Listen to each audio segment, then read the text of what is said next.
the second section, which is called Sunny Side Up.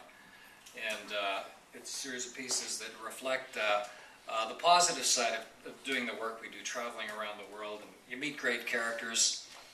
And I have a soft spot for cabbies. And they're usually great characters, and often they're terrific storytellers. So this is a cabbie that I met in Chicago, working with one of our clients there. It's called Tomas, no H. Sunny September afternoon, Chicago Botanical Garden. Our strategy session done, I stroll to the front entrance. There's my ride, an American taxi.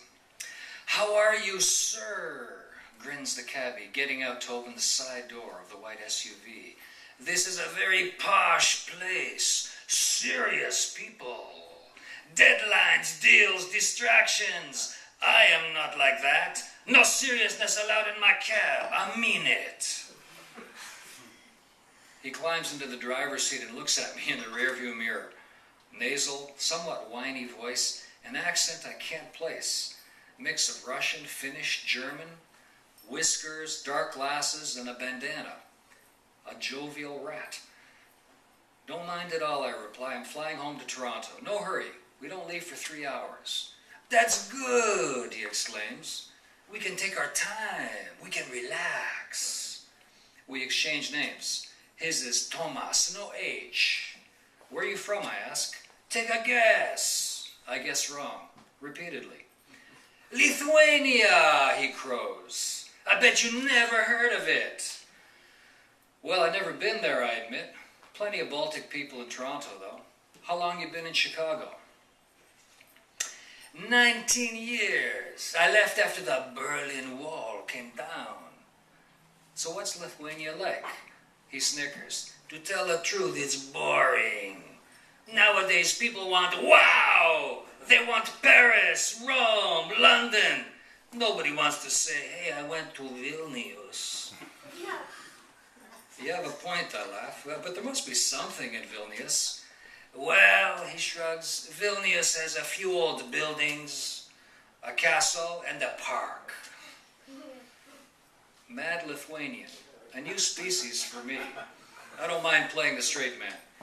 It must have been tough, Thomas, growing up in the Soviet state. "It's not as bad as people in the West imagine," he replies. "Everybody had work. You had to follow some rules, but we lived okay." "Well, how did you find work?"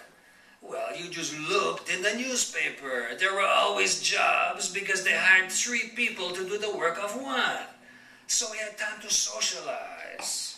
After 8 hours, your work was done. You could go to the theater, the hockey game, the chess club. It was not bad."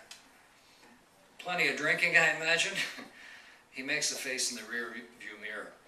"Each night they would pick up the drunks. They had this truck. It was like a big black box on 4 wheels. And they would drive around picking up the drunks. When the box was full, they would drive to the police station and strip them down and put them in a cage. Then they'd pull out the fire hose and let them have it. Instant sobriety." So I'm laughing out loud. "Did they release the drunks after that?" "No way," he snorts. "They charged them for the water." The drunks never had money, so they had to call their wives. If they couldn't get money, the drunks had to stay for 15 days and do community service. You could see them gardening or sweeping the streets. I've always found cabbies interesting, but Thomas was in a class of his own. "Were there long lineups for food?" I ask. "Well, we didn't suffer much in Lithuania. We always had bread. We had 5 or 6 kinds of cheese. Not 30 like today, but not bad. Who needs 30 types of cheese? Sometimes we got oranges from Morocco. I think it was tougher for other Soviet bloc countries." "But Thomas, there was no crime. Plenty of Russian..." "But there was no crime." "But there was no crime. Plenty of Russians are violent gangsters. But even they were scared of the KGB, the biggest mafia of them all. The Soviets were world class in only one thing: surveillance and beatings. They won the gold medal in beatings. I'm laughing so hard I need to catch my breath. But you had no freedom, Thomas. You couldn't start a business.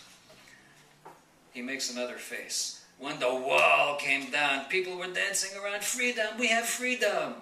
He snickers again. They didn't realize you can't eat freedom. So what's it like now?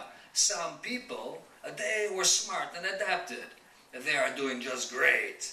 But the ones who expected the state to take care of them, they're having a hard time. But you know, they like to complain even though they are much better off than they were. That's why the commies still get votes. How about you, Thomas? How are you doing? This recession, it sucks, but I'm doing okay. The ride is over, too quick. You made me laugh, I tell him. Well, I like to have a good time. We settle up and shake hands, and I meander into a